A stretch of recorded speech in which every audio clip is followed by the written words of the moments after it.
Undiksa, salam harmoni. Salam harmoni. Berjumpa kembali bersama saya Junia Titi dalam Bincang Ganesha. Sahabat Undiksa pastinya menyadari akhir-akhir ini ada perubahan cuaca yang sedikit berbeda dari sebelumnya. Nah, kondisi ini biasanya menimbulkan berbagai gangguan kesehatan seperti misalnya flu batuk, penyakit kulit, dan lain sebagainya.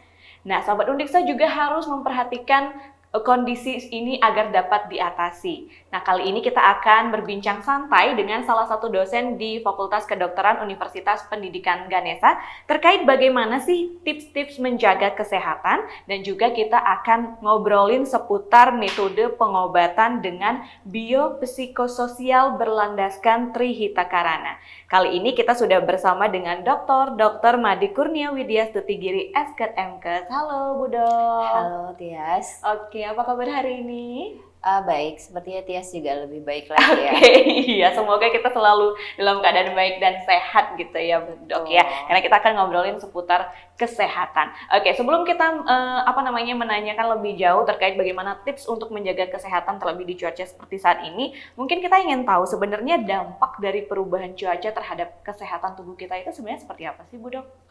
Baik, mungkin saya nggak akan jelasin secara teoritis sekali ya. Secara umum sebenarnya kalau tadi dikaitkan dengan falsafah Trihitakarana, maka kita ada di bumi ini tidak bisa lepas dengan yang namanya prinsip connection within universe gitu ya. Even orang yang mohon maaf agnostik gitu ya, banyak wisatawan yang datang ke Indonesia itu tidak seperti kita mengantongi satu religi, tetapi dia mencintai universe. Oleh karena itu Trihitakarana itu disampaikan merupakan konsep yang universal. Karena memang keberadaan kita itu ada karena sesuatu yang menciptakan kita, kekuatan yang sangat besar. Itu juga diyakini oleh seluruh umat manusia, yang kita yakini dengan konsep parahyangan, hubungan kita dengan pencipta kita. Kemudian yang kedua, konsep kita sendiri yang harus diyakini dalam Trihitakarana adalah pawongan. Kita selalu punya hubungan yang lekat dengan manusia lain gitu ya. Kita selalu memiliki hubungan sosial, bahkan terkadang psikis kita, connectivity-nya itu selalu kita berpikir saya sedang memikirkan dia gitu ya. Kita seperti ini mungkin kondisi sedih, marah ataupun bahagia kadang untuk seseorang yang masih belum memantapkan dirinya bahwa kondisi psikis itu adalah sebenarnya hubungan kita dengan diri sendiri dan bagaimana kita memanage emosi, itu juga seringkali terjadi karena hubungan sosial kita dengan orang lain. Lalu yang ketiga adalah dengan pelemahan kita, bagaimana kita berhubungan dengan lingkungan hidup kita. Jadi beberapa hal yang memang sudah diciptakan Tuhan dalam lingkungan hidup kita selain manusia, itu adalah merupakan konsep yang juga sangat penting dalam menjaga kesehatan tubuh.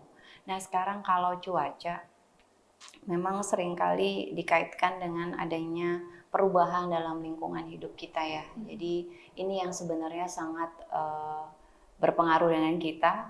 Kadang kalau biasanya kita diterik matahari di beberapa bulan lalu, sekarang kita harus menghadapi yang cuacanya tiba-tiba berubah ya. Pagi itu cerah, siang masih cerah, kemudian tiba-tiba di sore hari ini kenapa tiba-tiba udah ada awan tebal gitu ya, lalu langsung tiba-tiba wah ini hujan gitu. Jadi sebenarnya kondisinya seperti apa? Kondisinya kalau kita stabil ya, kita tetap merasakan bahwa apapun itu ada uap air yang keluar gitu. Jadi nggak mesti oh tadi saya keringetan nih minum banyak. Terus nanti udah begitu mendung, mulai adem nih lupa minum. Semakin hujan, nggak minum air sama sekali. Jadi berasa langsung yang tadi itu adalah mungkin seperti pohon jagung yang kepanasan. Kemudian di saat hujan langsung merasa, oh saya kaktus nggak usah minum. Nah, jadi itu sebenarnya konsep yang harus kita perbaiki. Bahwa apapun kondisi cuaca, se-ekstrem apapun, kita harus tetap dalam kondisi asupan air putih yang cukup. Nutrisi yang cukup. Oleh karena itu, kenapa kita tetap harus dalam kondisi itu? Karena beberapa hal yang dilakukan oleh virus dan bakteri adalah bentuk-bentuk mutasi, bentuk-bentuk perubahan. Kalau kita tetap stabil, imunitasnya bisa dijaga, saya kira bermutasi seperti apapun, kita juga tetap kokoh. Dia akan terus berusaha bermutasi untuk menyerang kita, beberapa agen penyakit itu. Jadi memang cuaca ini menuntut kita tetap harus bijaksana dalam menjaga kondisi tubuh. Oke, intinya harus konsisten gitu ya dok ya Betul. sebenarnya gitu ya, nggak peduli mau musim kemarau ataupun musim Iya, hujan gitu. benar. Nah, lalu sebenarnya gangguan-gangguan kesehatan apa saja sih yang harus diwaspadai atau yang sering muncul gitu ya, terlebih di cuaca seperti saat ini itu dok? Baik, dimulai dari gejala ya. Jadi gejala yang sering dialami tentunya yang pertama adalah demam.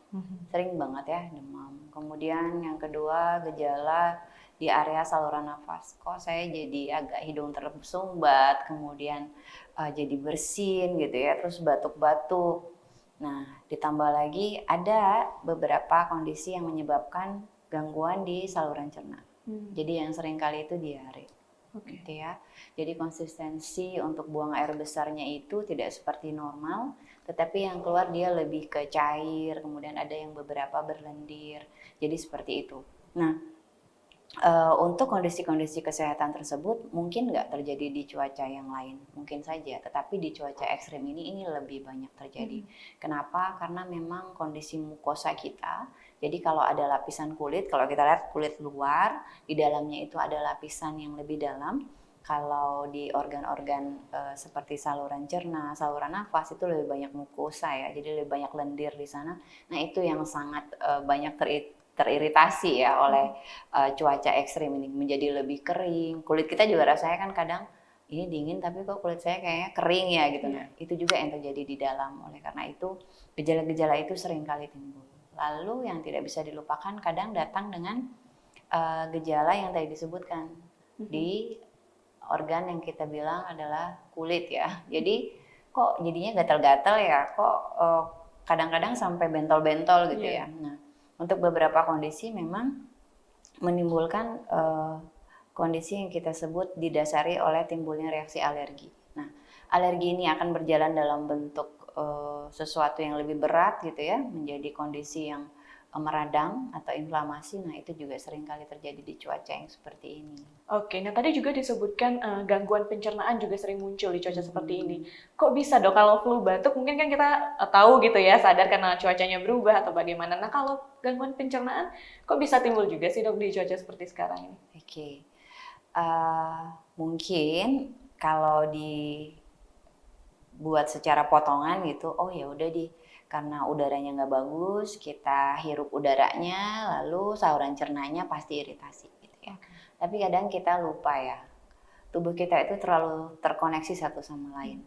Jadi kalau kita menghirup nafas, yang kita hirup tuh nggak cuma oksigen ya, tetapi partikel lain ikut gitu ya.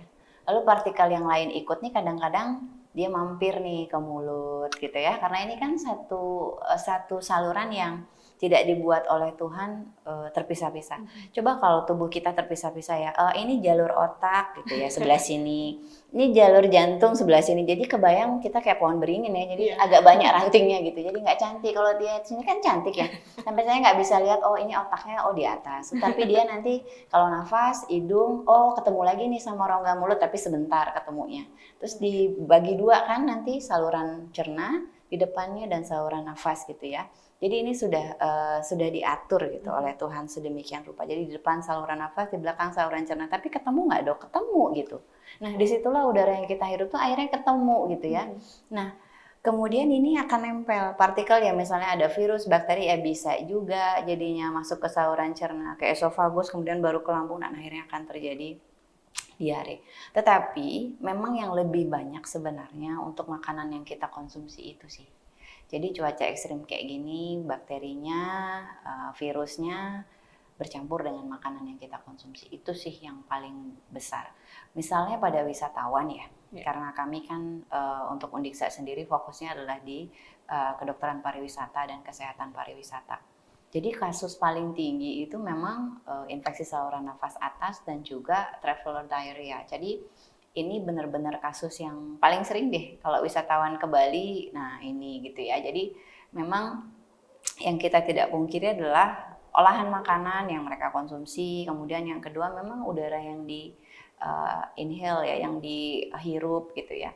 Kemudian memang kontaminasi sendiri oleh hygiene pribadinya. Jadi memang tiga faktor ini jangan menjadi penghalang untuk seseorang main ke Bali sih, wisata ke Bali gitu ya. Tetapi ini menjadi sesuatu bahwa kita bisa loh ngatasinnya gitu. Jadi Anda tidak usah takut, oke terjadi traveler diarrhea, oke terjadi diare pada masa cuaca ekstrim ini, tetapi ada seseorang yang akan membantu Anda sebagai tenaga kesehatan yang bisa gitu. Lalu yang kedua, bisa kok Anda juga mendapatkan tips-tips bagaimana biar hal itu nggak terjadi. Jadi itu sih yang lebih penting ya, promotif preventif dalam kesehatan. Oke, nah jadi nggak heran ya kalau di cuaca seperti sekarang ini juga rawan terkena diare dan lain sebagainya. Itu karena makanan dan juga udara yang kita hirup itu juga mempengaruhi pencernaan di dalam tubuh kita. Oke, selain kita langsung ke dokter biasanya ya kalau udah mengalami gejala-gejala gangguan kesehatan, saya dengar juga saat ini kita bisa mengaplikasikan metode pengobatan yang disebut biopsikososial nih untuk menjaga kesehatan tubuh. Mungkin bisa dijelaskan sedikit dok, itu seperti apa sebenarnya? Oke, sebenarnya Tias ini konsepnya sih udah lama banget ya, udah ancient banget karena dari zaman Hippocrates gitu ya, sumpah kedokteran itu kan dikenalnya sumpah Hippocrates. Itu nggak boleh melihat pasien dalam satu sisi bionya saja, jadi biologisnya saja. Oh bahwa manusia ada brain, ada heart, jadi nggak bisa seperti itu. Tetapi dilihat ada di belakangnya adalah aspek psiko dan sosial. Jadi ada aspek psikis dan juga aspek sosialnya tadi. Nah, aspek psikis pasien yang seringkali dilupakan. Misalnya ya, saya ambil contoh, dia adalah seseorang dengan diabetes gitu ya. Diabetes umur 45 tahun gitu. Itu langsung kalau datang ke rumah sakit pasti berpikirnya, atau datang ke dokter deh, langsung dipikirkan nanti minum obat ini ya. Dalam hatinya dia pasti akan nggak boleh apa ya, saya diet dulu gitu ya, nggak boleh ya saya coba herbal dulu gitu.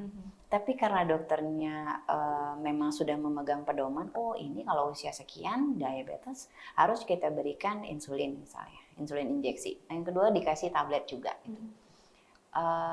Kadang karena pasiennya juga menjaga jarak gitu ya, karena persepsi pasien gini, kalau ngomongin herbal nih sama dokter ini pasti dimarah, gitu ya.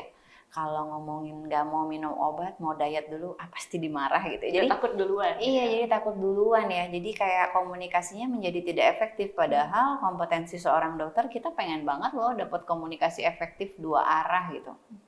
Nah, hal ini sebenarnya kita buka sekali. Psikis pasien itu inginnya seperti apa? Karena pasien punya otonomi loh. Misalnya, dok, saya tidak berkenan dengan pengobatan konvensional. Saya tidak berkenan dengan pengobatan. Boleh gitu. Boleh, tetapi izinkan kami juga pengen tahu. Misalnya Anda ingin konsumsi loloh saja gitu ya, rebusan rimpang-rimpang saja. Boleh nggak setelah itu kami ikuti dulu, izinkan kami juga mengukur gula darah Anda misalnya. Setelah itu kalau ada kegagalan, ayo kita cari jalan lain. Jadi hal itu yang sebenarnya kita buka sekarang. Jadi sekarang kan ada peraturan gubernur ya, yang memang sudah dari tahun 2019 sih. Tapi kami sudah harus banget di 2022 ini ada pelayanan kesehatan tradisional terintegrasi. Nah, integrasinya itu di mana ya? Di biopsikososial. Nah, sosial itu kan salah satunya culture ya. Kita tuh banyak banget punya culture yang kita bilang herbal culture. Jadi Indonesia ini hutannya lebar, luas gitu, dan banyak banget herbal-herbal, tanaman-tanaman yang banyak banget kita bisa gunakan. Nah, kalau untuk menjaga imunitas sebenarnya saya tidak pernah, hampir tidak pernah tidak menyarankan. Jadi selalu menyarankan ya. Kalau menyarankan pasien itu buat rebusan sendiri, sesibuk apapun di rumah. Kalau memang tidak menemukan rimpang-rimpang yang saya sebutkan, bisa digantikan dengan yang lain atau tidak menggunakan rimpang tersebut. Yang penting dia punya satu hal bahwa herbal Indonesia ini ada untuk orang Indonesia.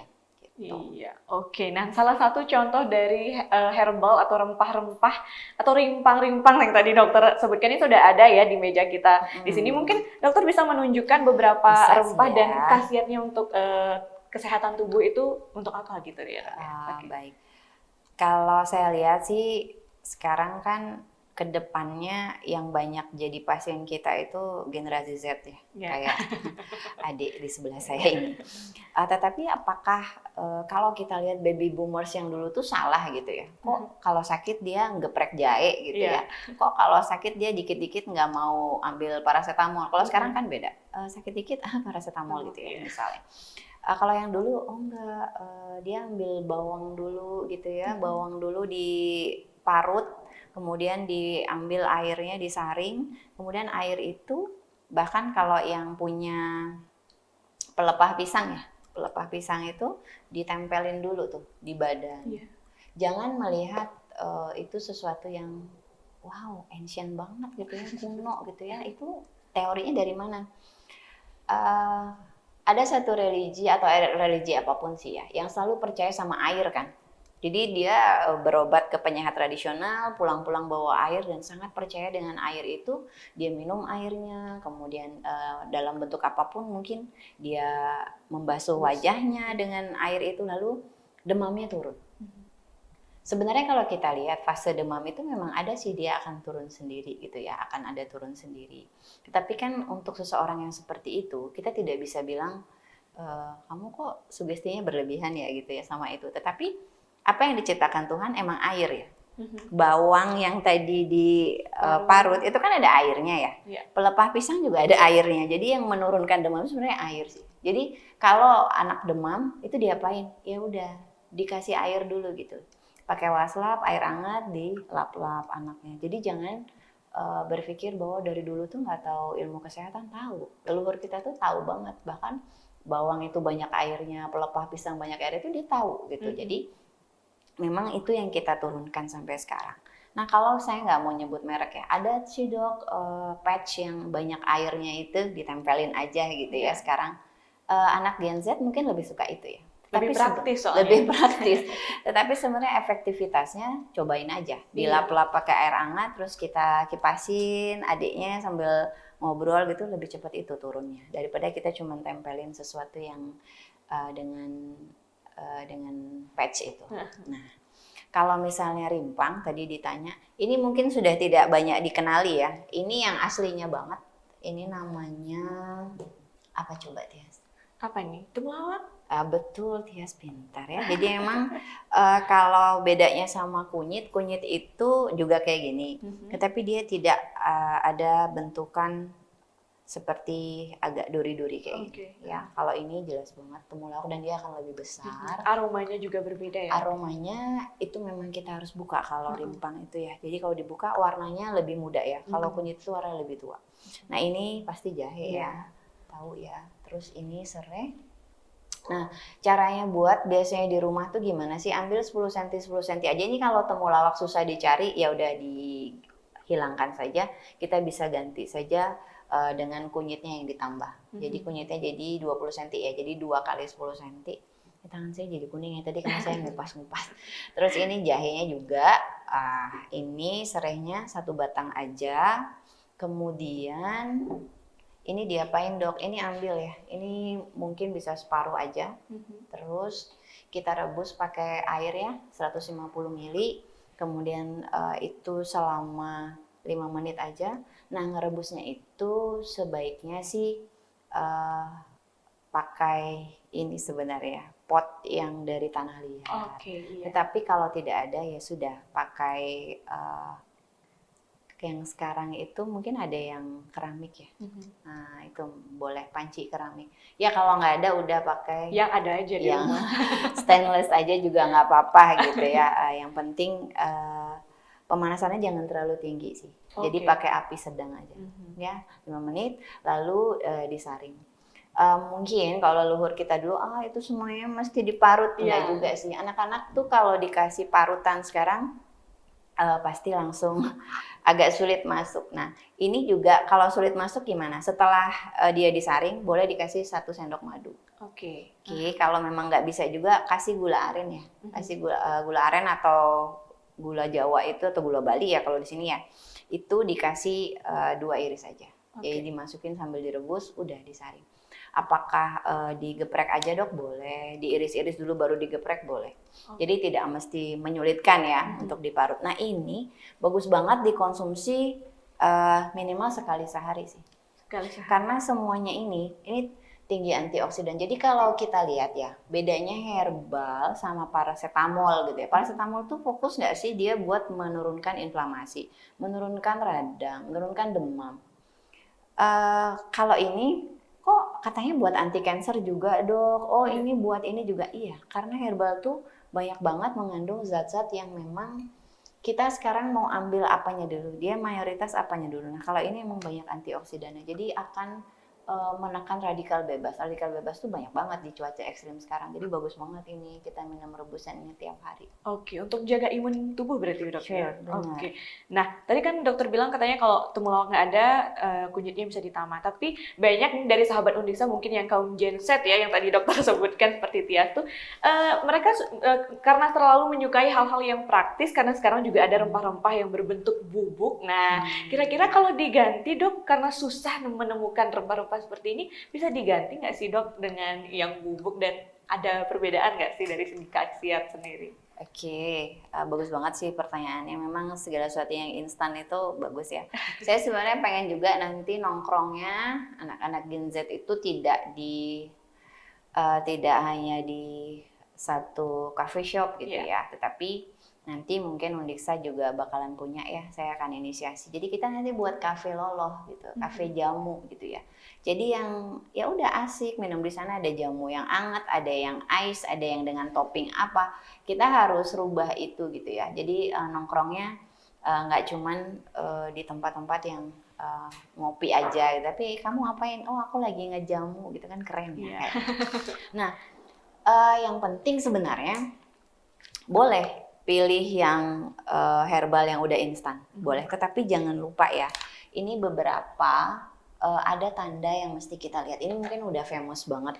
Nah, kalau logonya kayak gini aman sih. Jadi ada logo jamu, ada logo obat herbal terstandar, ada satu lagi logo yang namanya Fitofarmaka. Fitofarmaka mungkin kalau saya sebut merek susah ya. Kalau di apotik, saya mau dong tablet yang biasanya bla bla bla force gitu belakangnya. Atau sirup yang buat anak nih, yang buat jaga daya tahan tubuh. Oh tapi begitu dilihat kok ini namanya echinacea gitu isinya. Jadi kok kayak herbal ya? Oh memang dia dari herbal. Tapi dia sudah fitofarmaka, artinya sudah teruji klinis untuk menjaga imun tubuh. Gitu.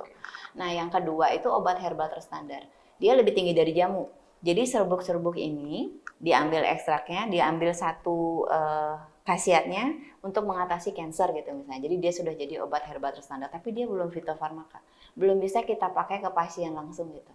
Ya. Tapi bisa disarankan, bisa. Disarankan ke pasien aman nggak ini? Aman gitu, tetap aman. Cuman khasiatnya tidak bisa distandarkan seperti obat-obat yang sudah fitofarmaka yang sudah masuk dalam daftar pengobatan yang resmi di Indonesia gitu. Nah, kalau ini boleh nggak? Boleh, susah cari jahe, mau yang lebih cepat aja ada. Sekarang udah banyak banget jahenya. Ini juga nih, ini adalah jahe sebenarnya isinya sama. Jahe ini kemudian diekstrak jadi serbuk, ini tinggal diseduh aja. Jadi lebih simpel memang, cepet-cepetan kuliah ya udah ambil ini satu langsung berangkat daripada ngerebus lagi dok. Isi kupas lagi dok ya. Aduh, gitu. Padahal bisa sih ya sebenarnya, cuman ya demikianlah kalau mungkin lebih praktis. Nah, ada hal lain. Herbal itu bisa nggak jadi minyak? Bisa. Jadi minyak, saya cuman saran ya, ini perlu diperhatikan dan ini mungkin warning yang saya berikan dalam pemberian informasi. Kalau herbal terus kita berikan dalam bentuk tetesan yang diteteskan di mata gitu ya, lebih baik tidak. Karena untuk efek toksiknya lebih tinggi ya, efek merugikannya mungkin masih lebih tinggi ya, karena kita sangat sulit untuk mengekstrak zat aktif yang memang setara dengan obat yang konvensional gitu ya, obat modern. Jadi untuk tetes mata yang memang di herbal kami tidak sarankan dulu sih sampai saat ini ya.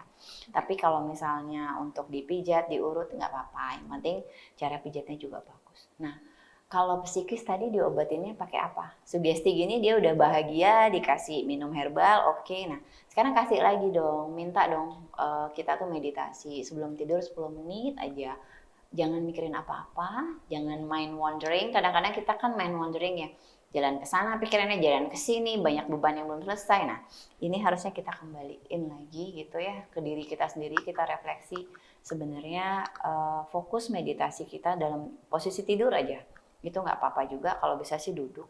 Itu waktunya 10 menit udah bagus banget. Kalau bisa dilakukan 3 kali seminggu. Oke, nah luar biasa. Jadi banyak banget manfaat sebenarnya yang dimiliki oleh rempah-rempah yang kita miliki di Indonesia gitu ya. Dan tadi juga sudah disinggung kalau mau yang pakai yang bubuk atau yang instan lebih praktis itu boleh, tapi perhatikan juga labelnya gitu, jangan sembarangan gitu ya. Dan untuk yang berbentuk minyak, penggunaannya hanya disarankan untuk penggunaan luar saja mungkin dok ya, untuk yang ke mata itu enggak. Nah, lalu kalau boleh tahu, apakah semua gangguan kesehatan itu bisa kita gunakan metode pengobatan seperti ini, atau ada beberapa yang memang harus menggunakan obat-obatan dokter, maksudnya yang udah berbentuk tablet dan sebagainya itu? Oke. Kembali lagi tadi ya, kesehatan tradisional itu terintegrasi ya. Jadi jangan berdiri sendiri. Kenapa jangan berdiri sendiri? Kalau pengobatan konvensional, paracetamol gitu, anak saya kalau demam dikasih nggak ya? Dikasih gitu. Karena efek obat herbal ini sangat berbeda dengan obat-obat konvensional. Dia itu efeknya adalah waktu paruhnya lebih lama gitu ya, jadi bekerjanya pelan, tetapi maintenance-nya bagus. Untuk menjaga kondisinya untuk tidak terjadi penyakit lagi itu bagus. Okay. Nah, jadi dikomplementkan gitu, disandingkan dengan pengobatan konvensional. Kalau murni ke herbal saja, kadang efek untuk pengobatannya itu juga kurang karena kita perlu konsultasi dengan dokter ya. Jadi nanti kalau ke rumah sakit, kok ada poliklinik kesehatan terintegrasi ya di sebelah poliklinik penyakit dalam gitu, misalnya poliklinik paru gitu ya. Ini hal yang baru ya. Iya, ini hal yang baru. Karena di sana tetap ada dokter. Nanti Tias ke sana konsul sama dokternya, oh nanti dikasih tahu adik, sebentar lagi ada program meditasi yang untuk adik agar lebih tenang gitu ya.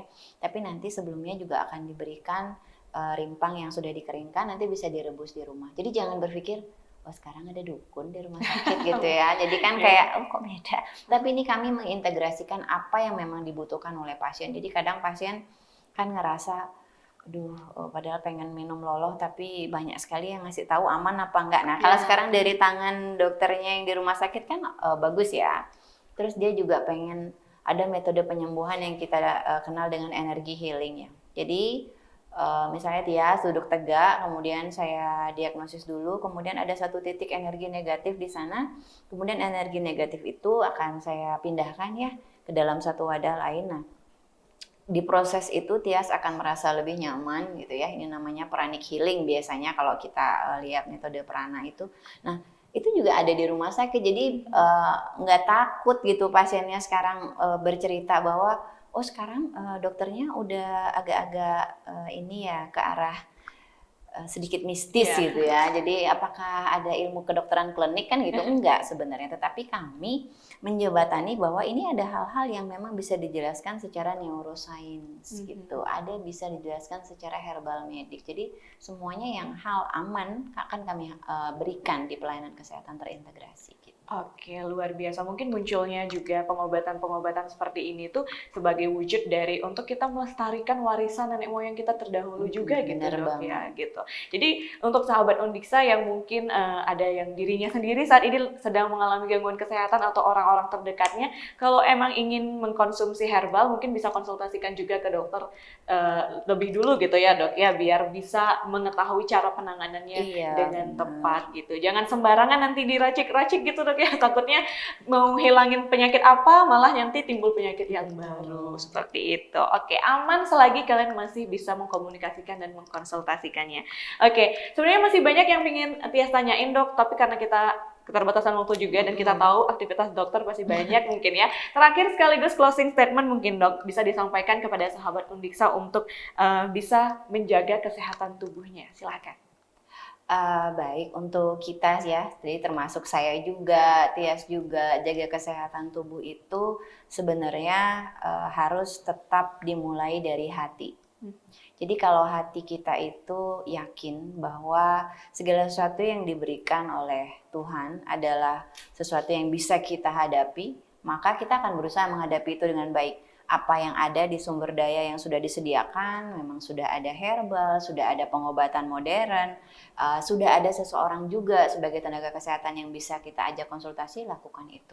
Gitu. Lalu yang kedua, kita jangan lupa juga menghargai diri kita sendiri ya. Jadi harus fokus, meditasi, berikan dia waktu 10 menit aja sebelum tidur untuk rileks, melepaskan semua hal yang menjerat dalam pemikiran kita yang akan menimbulkan tekanan psikis yang sebenarnya tanpa kita sadari, tekanan psikis ini juga cukup membuat efek buruk pada kesehatan. Sehingga semua aspek yang tadi kita selesaikan dalam bentuk biopsikososial itu bisa kita tarik dengan baik, dan ini merupakan implementasi yang sangat baik untuk konsep Trihita Karana. Oke, baik. Terima kasih banyak Dokter Nia Sama-sama. atas waktunya sudah berbagi bersama kita.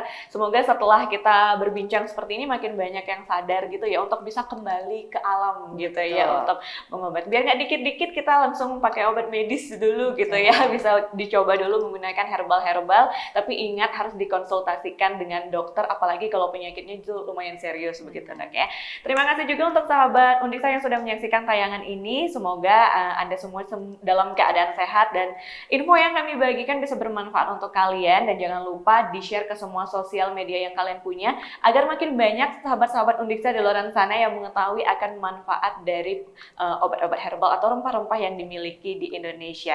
Jangan lupa untuk yang belum subscribe channel YouTube Universitas Pendidikan Ganesha, kalian bisa subscribe dan dinyalakan lonceng notifikasinya agar kalian tidak ketinggalan info-info menarik lainnya dari kami. Karena sekarang masih dalam suasana pandemi COVID-19 juga, jangan lupa protokol kesehatan untuk tetap dipatuhi. Saya Juniastiti pamit undur diri, sampai jumpa dan salam harmoni. Salam harmoni.